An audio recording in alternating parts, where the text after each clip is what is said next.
en fait c'est les jeunes filles de la Coupe nationale qui sont nées en 2000 et 99. Donc en fait elles sont suivies depuis le début de saison, déjà par les CTD, donc qui ont fait une sélection district. Donc on a fait un interdistrict au mois de début décembre.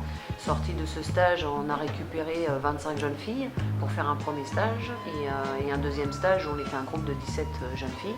Donc vraiment dans l'objectif de préparer cette Coupe nationale où aujourd'hui elles sont 14. Donc, il y a eu des matchs de fait, alors des on matchs a de eu, test. donc pendant le premier stage, le deuxième stage on a fait un match contre le prix de la Collinière. Et puis tout dans l'optique de préparer ces jeunes filles. Et puis on a fait un deuxième match contre une sélection U17 de Loire-Atlantique. Donc nous l'objectif c'est vraiment que ces jeunes filles acquièrent de l'expérience, qu'elles progressent, qu'on les au-delà de la compétition, parce qu'on va vraiment quand même faire une compétition, on va jouer contre d'autres ligues, mais c'est surtout l'objectif de suivre nos meilleures joueuses, qu'on les retrouve dans nos meilleurs clubs et qu'à un bon niveau en sélection nationale, et après pour certaines qu'elles aient cette possibilité d'intégrer des pôles espoirs. Et du coup, même si tu dis qu'il n'y a pas d'objectif, elles vont découvrir déjà Clairefontaine, peut-être pour la plupart ou pour certaines en tout cas.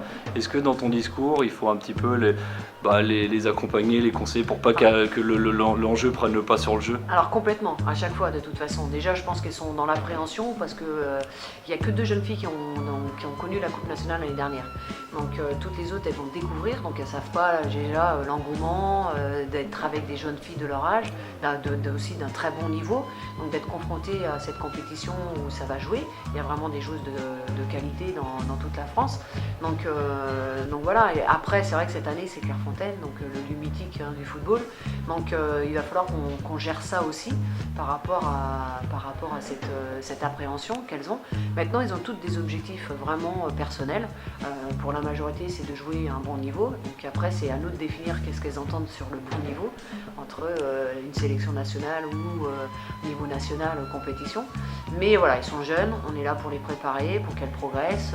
Avec Arnaud, le CDFA de Maine-et-Loire qui m'accompagne sur cette compétition, on est vraiment sur l'optique de les emmener le plus loin et vraiment qu'elles acquièrent vraiment une expérience pour chacune. Et c'est vrai que le premier objectif pour elles, pour certaines, c'est vraiment qu'elles puissent intégrer un pôle espoir. Tout a commencé déjà aux interdistricts au mois de novembre. Suite aux interdistricts, on a fait 2 stages. Et ensuite, durant le dernier stage, donc un match amical contre le FC Nantes. Et puis mercredi dernier, juste avant de partir à la Coupe nationale, on a fait un match amical contre Vertou, les U16 de l'USSA Vertou. Et donc tu as constitué un groupe final de combien de joueurs? Alors là, groupe final de 16 joueurs, donc 2 gardiens de but.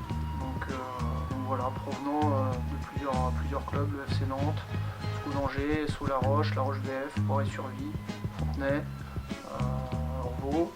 Donc voilà, c'est assez mélangé entre guillemets.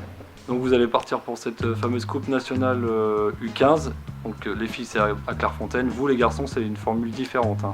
Formule sur plateau en fait avec 4 autres ligues. Donc nous on est sur le plateau de Ploufragan, donc avec les ligues du Maine, de Basse-Normandie et de la Ligue de Bretagne. Est-ce que la Ligue Atlantique se fixe un objectif sur cette Coupe nationale du 15 garçons, ou est-ce que tu as eu un autre discours vis-à-vis des garçons, la compétition c'est quelque chose mais tu attends autre chose aussi? Non, effectivement, la Coupe nationale a un peu changé de format, donc en fait il n'y aura pas de vainqueur de Coupe nationale U15 au niveau national. Par contre, l'idée par rapport aux garçons, effectivement, il y a une logique quand même d'être performant dans la compétition. Et le deuxième objectif, c'est quand même de montrer nos joueurs pour éventuellement intégrer des stages nationaux, un rassemblement national qui regroupera 120 joueurs au niveau national fin mai, début juin.